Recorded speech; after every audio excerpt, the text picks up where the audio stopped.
Hi friends, ఎలా ఉన్నారు? ఈరోజు మనం సూర్యనామచరి హార్వెస్ట్ చేసుకున్నాం. బాగా పండాయి, బాగా పండి కూడా ఎండిపోయినాయి అన్నమాట. చూసుకోలేదు, పండితే కనుక రాలిపోతే, బాగా పండితే ఇట్లా ఆరంగా అయిపోతుంది.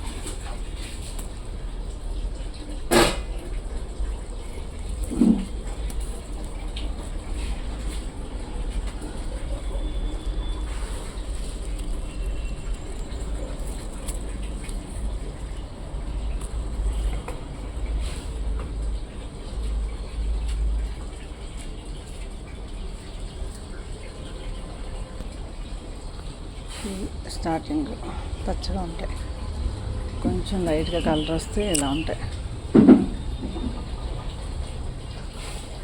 ఆ తర్వాత సైజు కొంచెం పెరుగుతాయి. మనం ఎండిపోయినప్పుడు ఇలా వస్తాయి అన్నమాట. చూపిస్తాను. వెండితే చట్నీ ఉంచేస్తే కనుక సైజు పెరగకపోయినా పండిపోయినా ఇట్లా వచ్చేస్తే ఎండిపోయి మళ్ళీ విత్తనాలు వేసుకోవచ్చు.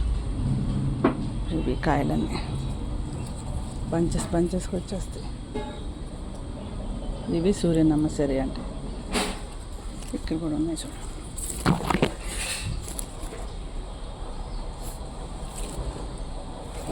పుల్లగా తీగా చాలా టేస్టీగా ఉంటాయి.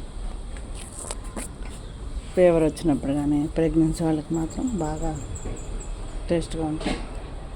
ఇవి సి విటమిన్ కూడా ఉంటుంది. సంవత్సరానికి 2 కాపులు వస్తుంది. ఇది వీడియో నచ్చితే లైక్ చేయండి, షేర్ చేయండి, సబ్స్క్రైబ్ చేయండి. Thank you.